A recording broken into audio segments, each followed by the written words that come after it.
이진우의 손에 잡히는 경제. 안녕하십니까, 이진우입니다. 요즘 프랑스에서는 정부가 추진하는 연금 개혁안에 반대하는 시위가 보름째 이 프랑스 대도시들 전역에서 이어지고 있습니다. 이 프랑스 정부의 연금 개혁 내용을 보면 42가지에 달하는 연금 제도를 하나로 통합하고 연금을 받기 시작하는 나이를 62살에서 64살로 올리는 이 두 가지 내용이 핵심입니다. 이렇게 해서 국가 재정 부담을 줄여보겠다는 게 목표인데, 노동계는 그렇게 되면 더 오래 일하고 연금은 더 줄게 된다면서 강하게 반발하고 있습니다. 이게 프랑스만의 얘기가 아닌 게, 우리도 미래 세대를 위해서 이 연금 개혁을 꼭 해야 된다는 목소리가 강한 상황이라서 남의 일 같지가 않습니다. 그래서 오늘은 이 프랑스의 연금 개혁안의 내용과 또 어떤 논란이 있는지, 우리에게 또 주는 시사점이 어떤 것인지까지 살펴보겠습니다. 12월 20일 금요일 손에 잡히는 경제, 광고 듣고 바로 돌아오겠습니다. 보셨어요? 메르세데스 벤츠의 첫 번째 전기차 더 뉴 EQC. 12월 한 달간 EQC를 구매하시면 홈 충전기 설치 또는 1년 무제한 충전 카드 제공, 그리고 다양한 벤츠를 2020년 중 30일간 이용할 수 있는 구독 서비스의 혜택까지 드립니다. 역시 전기차도 메르세데스 벤츠라면 믿을만하네요. 자세한 사항은 홈페이지를 참조하세요. 서울에서 가장 큰 지식산업센터는 시작부터 다릅니다. 공원을 조망하는 오피스와 400여석 규모의 홀, 몰과 레지던스까지 현대 지식산업센터 가산 퍼블릭 12월 오픈. 문의 02-839-3900 현대건설. 2019년 9월 말 건축 면적 기준입니다. 센트레빌에 사는 사람들은 압니다. 다름을 아는 곳과 살아보는 건 분명 다르다는 걸. 남다름의 가치를 아는 당신을 위해 정우성이 소개합니다. 디프런트 프리미엄 동부 센트레빌. 파바의 특별한 크리스마스. 모르면 눈물 나는 케이크 혜택 꿀팁. 해피포인트와 통신사 멤버십으로 중복 혜택 받고 카카오페이로 최대 28% 혜택 즐기면 끝. 12월 21일부터 25일까지예요. 크리스마스엔 파리바게뜨. 자세한 사항은 홈페이지 참조. 당신의 생활 공간에 맞춰주는 LG 베스트샵 생활 맞춤 컨설팅. 거실에 건조대를 놓는 대신 이 건조기를 사용하시면 거실을 훨씬 더 넓게 사용하실 수가 있습니다. 너무 마음에 들어요. 내 생활 공간에 딱 맞는 전자제품. LG 베스트샵. 가전은 역시 LG.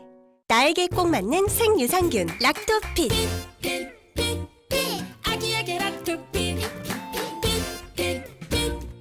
아이들도 락토핏. 우리 가족 락토핏. 맞춤형 생유산균. 내 몸에 필 락토핏. 종근당 건강기능식품입니다. 친환경 콘덴싱 보일러로 바꾸고 최대 20만 원 지원금 받으세요. 개성의 스마일 콘덴싱. 가스비 잡고 환경 잡고 가스비 잡고 환경 잡고 두 마리 토끼 다 잡는 역시 기술 하나는 대성이지. 친환경 보일러는 개성의 스마일 콘덴싱. 기간은 홈페이지 참조. 노란 우산 모델 김영철입니다. 반갑습니다. 송가인이어라. 가인씨, 노란 우산에 대해 잘 아세요? 그럼요. 노란 우산은요 연 최대 500만 원 소득공제 되고요. 500만 원이나요? 네, 이자는 연복리 지급에 공제금 압류 금지까지 되는 우리 소기업 소상공인 지킴이어라. 어떻게 그렇게 잘 아세요? 모델이 이 정도는 알아야죠. 소기업 소상공인을 위한 노란 우산.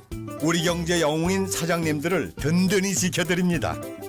대한민국 사장님, 노란 우산 쓰세요. 소기업 소상공인 공제 노란 우산.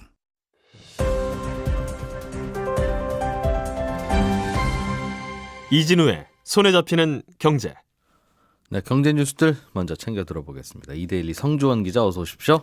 네, 안녕하십니까? 정부가 내년 경제정책 방향이라는 내용의 보고서를 하나 발표했어요. 네. 매년 이맘때면 발표하는 보고서이긴 한데 대체로는 뭐 늘 넣던 이야기들 넣고 있어서 네, 그렇습니다. 특별하게 뭐 있나 싶기는 한데, 또 정부가 발표한 거니까 안 들여다볼 수는 없고. 네. 일단 이게 경제 성장률 전망치가 나오고 소비자 물가 상승률 전망치가 나오는데, 예.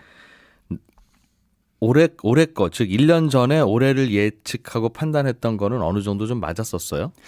1년 전에 발표했던 걸 한번 저도 꺼내 들어봤는데 예. 1년 전에 딱 발표했던 2019년 경제정책 방향을 보면 정부는 2019년에 한국 경제가 2.6%에서 2.7% 정도 그 네. 사이에서 성장할 것으로 전망을 했었는데 실제로 지금 2019년이 거의 마무리되고 있는 시점에서 올해 성장률이 2.0%만 돼도 다행이다. 이 정도가 나올 정도로 지금 상황이 좀 안 좋아진 상황입니다. 생각보다 경기가 안 좋았어요. 그렇습니다. 당초에 예상했던 것보다 이제 하방 리스크가 확대된 결과다 이렇게 볼 수가 있겠는데 뭐 예를 들어서 미국과 중국의 무역 분쟁이 계속해서 이어지고 있고 뭐 그런 예. 대외 여건이 뭐 악화된 부분들 그리고 국내적으로도 뭐 건설 투자나 반도체 투자 같은 이런 아주 중요한 우리 경제에서 중요한 비중을 차지하는 그런 분야에서 조정 국면이 계속 좀 이어졌다는 것 그리고 생산 가능 인구가 감소했다는 것도 역시 경기 자체로 봤을 때 이게 경제 성장을 이끌어내기가 좀 어려운 부분이죠.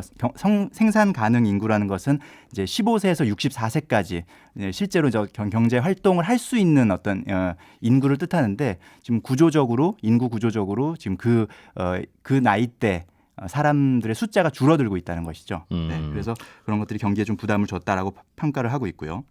물가도 당초에는 1.6% 정도 오를 걸로 전망을 했었는데 실제로는 0.4%. 네, 그렇습니다. 이것도 역시 경기 안 좋아서 나타난 현상이기도 해요. 국제 유가가 네. 생각보다 안 올랐으니까. 그렇습니다. 국제 유가와 농산물 가격 하락폭이 올 한 해 이 물가 상승폭을 좀 제한했는데요. 이거는 농사 잘 된 거야. 뭐 날씨 예측은 못한 거니까 할 수 있는 게 아니니까. 그렇습니다. 2018년에는 사실 이제 폭염 때문에 작황이 안 좋았는데 상대적으로 예. 올해는 올해 날씨는 작황이 괜찮아서 그래서 좀 더 가격 하락폭이 크게 느껴진 것도 있고요.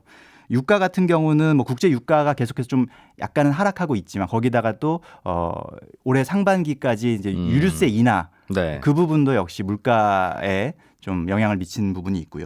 그래서 이것저것 보면 정부라고 맞출 수 있었겠느냐 네. 싶은 것도 있고. 그렇습니다.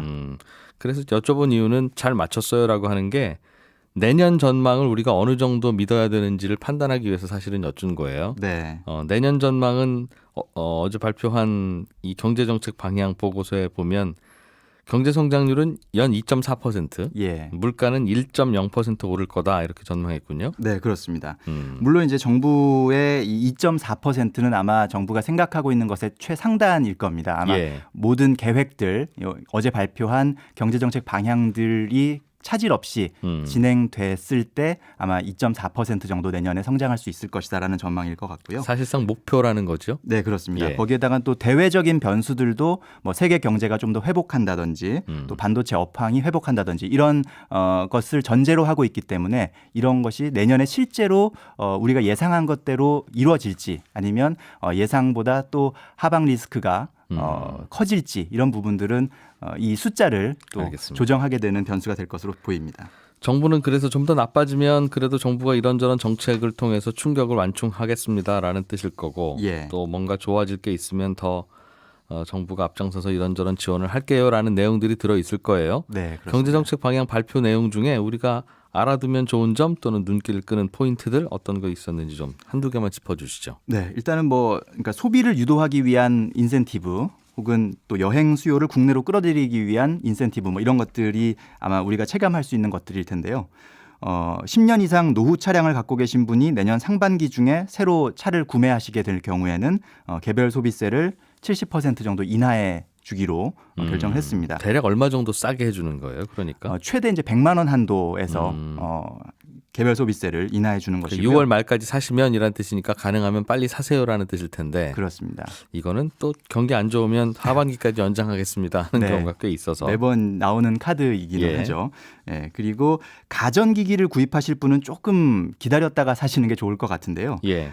고효율 제품, 그러니까 뭐 효율이 높은 제품에 대해서 구매 금액의 일부를 환급해 주겠다라는 계획을 세워놨습니다. 예. 그런데 이제 아직 구체적으로 어떤 품목 그리고 어느 정도 등급에 대한 인센티브인지 그리고 그 비율을 얼마나 주는지는 어제 내용에는 발표되지 않았거든요. 예. 이 부분은 내년 1분기 안에 세부적인 사항을 확정해서 발표한다고 하니까 이 부분은 이제 만약에 가전제품을 뭐 사시려고 계획하셨던 분들이라면 네. 당장 급한 게 아니시라면 요걸 좀 지켜보셨다가 요 구매 금액을 좀 얼마나 환급받을 수 있는지를 살펴보시고 선택을 하시는 것도 나쁘지 않을 것 같습니다. 그거 환급 적게 해준다고 살 냉장고 안 살 건 아니잖아요. 네. 하지만 뭐 당장 급한지 아니면 그냥 냉장고 오래됐는데 바꿔볼까 이렇게 고민하셨던 분들이라면 네. 대체로는 당장 급해요. 그런가요? 네. 그 정도 생각하려면 아마 뭐 당장 급할 알겠어요. 이게 아마 것 같기도 고효율 합니다. 제품에 대한 그 환급 제도가 지금도 있긴 한데 네. 뭔가 좀 바꾸려는 생각은 있는 것 같아요. 예, 그렇습니다.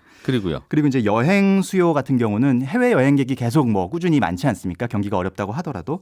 그런데 정부의 입장에서는 결국은 우리 국민이 밖에 나가서 돈을 쓰고 오는 것보다는 이왕이면 국내에서 이렇게 돈을 쓰면 지역 경기도 활성화시킬 수 있으니까 그래서 국내 여행으로 좀 유도하기 위한 방안을 이번에 꺼내 들었는데 예를 들면 어떤 게 국내 있을까요? 여행 숙박비의 일부를 네. 소득공제를 받을 수 있게 한다는 것입니다. 세금 깎아주는 거? 네, 그렇습니다. 그러니까 지금 보면은 도서 구입비나 공연 관람 비용의 일부를 역시 그 소득공제 해주고 있지 않습니까? 예. 그 범위가 지금 100만 원 한도인데 그 범위에 포함시켜서 국내 여행 숙박비의 한 30% 정도. 그러니까 예를 들어서 국내 여행에서 100만 원 정도의 숙박 비용을 지불했다면 30만 원의 소득공제 혜택을 주겠다. 그러면 세금 깎아지는 건 대략 한 10만 원 정도 될 텐데. 그렇죠. 예.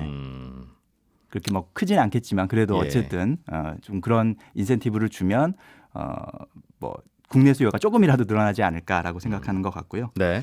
그리고 고용 같은 경우는 뭐 이 올 한 해 보면 40대 그 연령층에서 좀 고용 상황이 안 좋아진 것으로 나타나고 있기 때문에 이런 부분에 좀 정부도 심각하게 받아들이고 있고 그래서 40대를 위한 맞춤형 고용 대책을 역시 내년 1분기 중에 마련하겠다라는 내용도 밝혔고요. 또 그 내용의 주된 내용으로는 40대의 창업 활성화를 좀 촉진하는 그런 내용이 좀 많이 담길 것 같습니다. 예. 코스닥 상장 회사들이 공시를 위반하는 경우가 사상 최대치를 기록했다는 거예요. 예, 공시 그렇습니다. 위반한다는 건 뭔가 공시를 해야 되는데 안 하거나 혹은 늦게 하거나 그렇습니다. 뭐 잘못하거나 그런 거죠. 네, 그렇습니다. 그렇게 공시 위반할 경우에는 이제 벌점을 받아서 그 벌점이 어느 정도 차게 되면 불성실 공시법인으로 지정이 되게 되는데 올 들어 이렇게 불성실 공시법인으로 지정된 회사가 86개 회사에 달한다고 합니다. 건수로 보면은 113건의 공시를 위반한 것으로 나타났는데 이 숫자 자체가 이제 매년 늘어나고 있고 올해 이제 사상 최대치를 기록했다라는 것이고요. 뭐 코스피에서도 물론 그런 공시 위반이 나타나고 있긴 하지만 올 한 해 14개사가 14건 정도니까 상대적으로 코스닥에서 상장 법인들의 이런 공시 위반 사례가 조금 상대적으로 심각하다라고 볼 수 있는데요. 말씀하신 것처럼 이게 뭐 고의로 그럴 수도 있고 혹은 어떤 시장 상황에 따라서 공시를 했다가 그것을 번복하는 뭐 그런 상황이 발생하기도 합니다. 뭐 유상증자 같은 자금 조달 계획이 생각보다 안 됐을 경우에 뭐 공시를 번복하기도 하고 또 공급 계약을 체결했는데 업황이 부진해서 결국 그 계약이 취소될 경우에도 또 역시 뭐 다른 공시를 또 수정해야 되니까요. 이게 사실은 어떤 걸 공시해야 될지를 모르니까 이것도 전문가가 아마 이 회사에 한 분 꼭 있어야 될 텐데 이분 또 월급도 줘야 되고 하니까 그게 부담스럽다는 거겠죠? 그렇습니다. 현실적으로 공시 담당 인력을 두기가 코스피 상장사에 비해서 코스닥 상장사가 규모가 작다 보니까 뭐 인건비나 이런 여러 가지 항목을 봤을 때 담당 인력이 부족하고 그러니까 전문 인력을 하나 둬야 되는데 보통 다른 일 하는 분이 이것도 그냥 담당하는 경우가 많으니까 겸하는 경우가 상당히 많죠. 그러다 보니까 깜빡하고 이제 공시 그 기한을 놓치는 경우도 있을 수 있고요. 예. 네. 오늘은 여기까지 듣겠습니다. 잘 들었습니다. 이데일리 성주원 기자였습니다. 고맙습니다. 알아야 될 것들 많이 안내를 해주고 눈높이에 딱 맞는 만인의 경제 과외 선생님. 다음 순서는 친절한 경제입니다. 네, 오늘은 청취자 중에 구영호 씨가 보내주신 질문인데요. 나라 살림은 그때그때 들어오는 세금으로 쓰는 것 같던데 만약 경기가 나빠서 세금이 부족하게 들어오면 그럼 혹시 그때 쓰려고 했던 예산은 집행 못하는 겁니까? 어떻게 합니까? 이런 질문을 주셨어요. 나라 살림도 쓰는 거 가만히 들여다보면 스케일이 좀 커서 그렇지 가정 살림하고 뭐 큰 차이가 없습니다. 직장인들도 한 달 생활비 이거는 월급 받아서 쓰잖아요. 돈 남으면 통장에 넣어놓고 돈 모자라면 뭐 카드 론도 쓰고 마이너스 통장도 쓰고 그러죠. 정부도 똑같습니다. 예를 들어서 내년 예산이 500조 원이다. 이 말은 지금 정부 주머니에 500조 원 이미 있습니다. 라는 뜻이 아니라 앞으로 들어올 세금 중에서 500조 원을 쓰겠습니다. 라는 뜻이고요. 그 말은 혹시 세금이 더 많이 들어오더라도 500조 원만 쓰겠다는 거고 혹시 덜 들어오더라도 어디서 빌려서라도 500조 원은 꼭 쓰겠습니다. 이런 뜻입니다. 정부는 그래서 한국은행에다가 예금주가 대한민국 정부인 그런 통장을 하나 만들어 놓고 이제 거기에 세금 들어오면 그 통장에 넣어 놓고 또 필요하면 빼서 쓰고 돈이 다 떨어졌는데 돈 쓸 곳이 있으면 또 한국은행에서 마이너스 통장 방식으로 그렇게 잠깐 빌려서 쓰기도 하고 또 세금 들어오면 갚고 이제 그런 식으로 합니다. 무이자로 빌려주는 건 아니고 한 2% 정도, 연 2% 정도 이자를 한국은행이 받습니다. 그리고 세금이 더 많이 들어와도 그걸 다 쓸 수는 없어요. 우리 집에서도 회사에서 갑자기 보너스 나오면 보너스 나왔다고 남편은 아내에게, 아내는 남편에게 보고를 하고 서로 알려주고 쓰는 게 일반적이잖아요.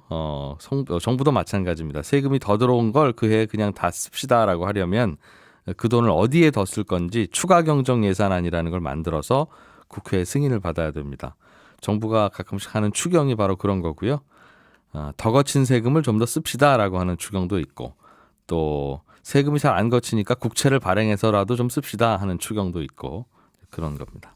친절한 경제였습니다.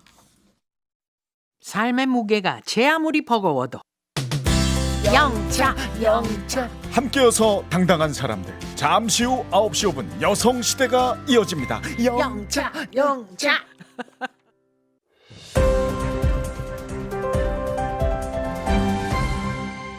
경제를 생각하는 사람들의 즐거운 습관. 이진우의 손에 잡히는 경제.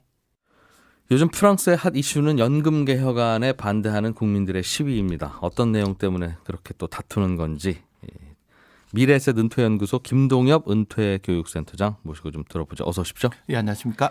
내용이 뭐예요? 뭘 바꾸겠다는 겁니까? 일단 복잡한데 일단 프랑스 연금제도 특징부터 조금 볼 필요가 있어요. 예, 이제 우리나라는 연금을 쌓아놓고 운영한 다음에 나눠주는 이제 적립 방식, 일종의 부분 적립 방식을 쓰는데 그러니까 고갈된다는 얘기도 나오고 뭐 남아있다는 얘기도 나오고. 프랑스 같은 경우에는 적립 방식이 아니고 그냥 부가 방식이에요. 세금 걷어서 지금 그날 퇴직자한테 필요한 연금을 그냥 다음 세대한테 걷어 쓰는 방식인데 이 제도가 유지가 되려고 하면은 퇴직자보다는 일하는 사람이 많아야 되잖아요. 내는 분들이 많아야 된다. 예. 그런데 거죠? 현재 예. 보시면 2006년 당시만 해도 이제 퇴직자 한 명당 보험료 납부한 사람이 1.8명이었는데 지금 현재는 한 1.5명까지 줄어들었어요. 그 쉽게 말하면 노인들 많아지고 인구에서 젊은 분들 줄어들다 보니 예, 그렇죠. 젊은 사람이 내는 세금으로는 노인 1.5명이든 1명이든 못 부양한다 그 말이겠네요. 그렇죠. 이제 거기다가 이제 베이비붐 세대들 막 은퇴하기 시작하고요. 수명은 또 계속 늘어나는 부분들이 있는데 그래서. 이런 상황에서 이제 프랑스 연금 수준을 보게 되면 이제 좀 많이 받고 일찍 퇴직하는 구조로 되어 있는 유명하죠. 그러니까, 그러니까 휴가 길기로도 유명하고. 맞습니다. 프랑스. 네. 예, 지금 현재 연금이 어느 정도 수준이냐 그러면 최종 급여의 한 60% 정도 수준이 돼 있어요. 최종 급여면 대개는 인생 중에 제일 높은 급여일 텐데. 그렇죠. 항상 제일 높은 급여 60% 수준인데 이탈리아가 한 83% 정도 되니까 예. 이탈리아보다는 좀 낮은데 독일이 한 38%, 뭐 영국이 한 22% 정도 되니까 그거보다는 좀 더 많이 높은 거고요. 네. 그다음에 평균 은퇴 연령을 보면 OECD가 평균 한 65.3세 정도 되는데 프랑스가 한 60.5세 정도 됩니다. 프랑스는 그러니까 60세 정도 되면 다 은퇴하고 예. 마지막 달 받던 월급의 60%를 나라에서 보장해 준다는 거렇게. 그렇죠. 이게 장기적으로 지속 가능하기가 쉽지 않다라는 판단을 이제 정부에서 한 것 같고 그래서 이제 뭐 은퇴 연령을 늦추거나 수령액을 줄이는 방법들 알겠어요. 같은 거로 개혁이 가는데 크게 세 가지 정도 방향이 있는데 첫 번째는 현재 42개로 나뉘어서 운영되고 있는 연금 제도를 하나로 통합하겠다. 그리고 이제 연금 지급 기준을 이제 포인트 제도로 변경하는 게 또 하나가 있고요. 세 번째가 이제 실질 은퇴 연령을 조금 더 늦추는 거. 60살부터 받으세요가 아니라 뭐 62이나 63부터 받으세요라는 얘기일 테니까. 예. 그거는 뭐 왜 그런지는 이해가 되고 예. 국민들은 싫겠죠. 연금 제도가 42개나 됩니까? 우리나라 같은 경우는 잘 이해가 안 가는데 프랑스는 이제 통합 관리되는 게 아니고 직업군에 따라서 좀 분리돼서 관리가 되고 있는 것 같아요. 예. 그러니까 민간 부분, 뭐 공무원 부분, 특별 부분, 여기 전기, 가스공사, 철도공사, 지하철공사 이렇게 다 다르게 관리되고 있고 뭐 자영업자, 농업 종사자 이런 게 다 구분돼서 한 42개 정도로 관리되고 있는데 프랑스 국영철도 아시죠? 예. 거기만 하더라도 10개 정도 연금 제도가 운영되고 있다고 합니다. 그 말은 직군에 따라서 다른 걸까요? 아니면 선택 아무튼 뭐 되게 복잡합니다. 종류가 있겠죠. 연금 예. 주는 방식도 좀 특이한데 연금 내에서도 한 3층 구조가 있어요. 이제 기본연금하고 보충연금하고 추가연금이 있는데 기본연금은 말 그대로 모든 노동자들이 다 가입하고 예. 있는 우리나라 노령연금 같은 거라고 보시면 되고요. 보충연금은 또 직종에 따라서 가입 여부가 또 결정이 돼요. 네. 이거는 이제 기본연금하고 이제 보충연금은 이제 의무사항으로 가입하는 거고, 그다음에 추가연금은 이제 사용자가 선택으로 가입할 수 있으니까 이게 되게 복잡하게 돼 있잖아요. 자동차 보험하고 똑같네요. 우리 저 책임보험은 반드시 가입해야 되고 종합보험도 의무사항은 아니지만 대부분 가입하고 거기에 그렇죠. 운전자 보험 또 할 건지 말 건지 이런 거 추가하는 거하고 비슷하다고 보시면 유사한 될 개념 거고요. 같이 들리네요. 사람들 보면 뭐가 이렇게 복잡해 이렇게 이야기할 수 있을 것 같은데 네. 직업군의 특성을 오히려 또 잘 반영하고 있다라고 보시면 좀 다양성을 인정하는 제도라고 좀 보실 수 있을 것 그런데 같아요. 궁금한 건 예를 들면 1번 연금, 2번 연금 이렇게 42가지의 연금이 있다는 건데 예. 그 연금은 연금마다 또 거기에 가입한 분들에게 주고 빠지고 하다 보니 어떤 연금에는 젊은 분들이 많이 가입하고 있으면 아직은 노인이 없으니까 돈이 좀 남아 있을 거고 예. 어떤 연금은 27번 연금은 이미 다 떨어졌다. 여기는 노인들이 왜 이렇게 많아? 이제 이럴 수도 있을 거고. 실제 그때 좀 그런 문제 있는 다르겠어요. 게 이게 합치면 이번에 통합하겠다는 게 아니잖아요. 이게 재정을 통합하게 되면 생기는 문제가 금방 말씀하셨듯이 있는 것 같아요. 이제 간호사연금 같은 경우가 한 30억 유로 정도 잉여자금이 남아 있거든요. 예. 그리고 이제 변호사연금 같은 경우도 한 20억 정도 20억 유로 정도 되는 잉여자금이 남아 있는데 예. 이런 연금들은 다른 거랑 합치면 좀 손해가 많잖아요. 그러다 칸막이 보니까 헐어야 되니까. 네, 그러다 보니까 이쪽은 또 반발이 심할 수 있는 거죠. 그런 문제, 그런 갈등들이 알겠어요. 재정을 통합할 때 생길 수 있는 부분들이 좀 있고 이렇게 또 통합하게 되면 은퇴 연령도 조금 문제가 있습니다. 우리가 그냥 프랑스 은퇴 연령은 뭐 60세에서 62세 이렇게 알고 있는데 직업군마다 다르겠죠. 직업군마다 좀 차이가 많이 나거든요. 예를 예. 들면은 이제 남성들의 실질 은퇴 연령은 한 60세 정도 돼요. 근데 여성분들 같은 경우 특히 비정규직 여성들은 67세까지 일을 하고 있거든요. 네. 근데 이제 철도 운전자들은 한 50세 정도면 은퇴하고 있고요. 대다수 지하철 근로자들 같은 경우는 55세 정도 돼 퇴직을 하고 있어서 이게 직업군마다 이렇게 퇴직 연령이 좀 다른데 이게 통합하면 이것도 문제가 되는 거죠. 이거 혹시 나 더 오래 일해야 되는 거 아니냐라는 생각을 할 수 있는 경우도 생겨나는 것 같습니다. 이거 나도 나중에 받을지 못 받을지 모르는 연금이라 불안한데 당신들한테 줄 연금이 어디냐? 또 이렇게 우리 주머니 따로 할랜다 하는 경우도 있을 거고. 그렇죠. 예. 헐고 싶은 분들도 있을 거고. 허는 거는 좀 이게 부가 방식이기 때문에 자기가 쌓여 있는 것들을 잘 볼 수는 없는 것 같아요. 예. 집안의 형제들끼리 용돈 주머니 다시 통합해서 같이 쓰자라는 주장하고 비슷하게 들려서 맞습니다. 용돈 많이 받는 분은 싫어하고 잘 됐다 싶은 분들도 있을 거고. 포인트 제도로 변경한다는 건 무슨 뜻입니까? 지금 현재는 어떻게 연금액을 산정을 하냐 그러면 전체 한 43년 정도 일하는 걸 기준으로 봤을 때 그중에서 가장 급여가 높았던 25년 평균 급여를 산정한 다음에 그거에 한 50% 정도를 연금으로 주는 거예요. 최종 월급의 60%가 아니라? 그러니까 보통은 이제 그게 최종이 되겠죠. 이제 보통 급여가 올라가는 구조로 돼 있으니까 자기 가입 기간 중에 한 25년 정도치를 평균을 내가지고 그 중에 한 50%를 주는 건데 이거를 어떻게 바꾸겠냐면 이걸 가입 기간 전체 평균을 내겠다는 거예요. 조금 못 벌 때도 평균 계산할 때 넣겠다는. 그러면 이제 초기 단계에 급여가 낮으신 분들 있잖아요. 이게 전체 평균을 내게 되면 연금액이 줄어들 수밖에 없잖아요. 그러니까 이런 급여 구조에 해당되시는 분들이 개혁에 대해서 반대가 많아지는 거죠. 아무튼 정부는 이렇게 저렇게 해서라도 지출을 줄이고 싶고 그렇죠. 국민들은 이렇게 저렇게 해서라도 유지하거나 최소한 상대적인 손해는 안 보고 싶고. 뭐 그런 생각들 그것 때문에 이제 갈등이 되게 많은 것 같습니다. 야, 근데 정부에서는 이거 돈 없어서 못 드립니다라는 것일 텐데 국민들 입장에서는 어떻게든 내놔라 그거에 알아서 정치인들이 풀 문제고 그런 목소리예요? 그렇죠. 그렇게 그것도 이제 반응을 살펴보면은 전반적으로 연금 개혁의 필요성은 인정을 하는데 지금 정부가 내놓은 개혁안에는 반대를 하는 구조로 돼 있어요. 여론조사 결과를 한번 보니까 프랑스 연구소 이법이라는 연구소가 있는데 이게 지난 11월 28일부터 29일까지 조사한 자료 보면 연금 제도 개편이 필요하다는 데는 76%가 동의를 해요. 근데 이제 정부의 연금 개혁안을 신뢰한다고 답한 사람은 36%밖에 안 되거든요. 총론은 찬성하는데 강론은 싫다라는 거고 지금 이제 파업을 지지한다고 답한 사람도 한 44% 정도 되는 것 같습니다. 이거 우리나라도 사실은 연금 개혁하려고 하면 비슷한 얘기 있을 거예요. 다들 개혁은 해야 되는데 그럼 개혁을 하려면 돈이 어디서 나와야 되지 않겠습니까? 그렇죠. 돈 나오는 거를 이제 대개는 이쪽 편에 있는 분들은 자꾸 그 강바닥 긁는 공사 이런 거 하지 말고 그렇죠. 그런 돈으로 우리 연금 주면 되지 않느냐라고 주장하실 거고 또 반대쪽에서는 그 퍼주기 복지 좀 줄이고 이런 거 연금 주면 될 거 아니냐라고 주장하시는 분도 있을 거고. 그래도 정부 입장에서도 연금 개혁이 그렇겠네요. 쉽지는 않거든요. 프랑스 같은 경우도 보면 95년대 시라크 대통령이 연금 개혁 실패했고요. 예. 그래도 2010년에 사르코지 대통령이 은퇴 연령을 60세, 62세로 낮추는 데는 성공했지만 재선에 실패했거든요. 그러니까 이것도 정부 입장에서 되게 용기가 필요한 일 같아요. 이야기를 꺼낸다는 것 자체가.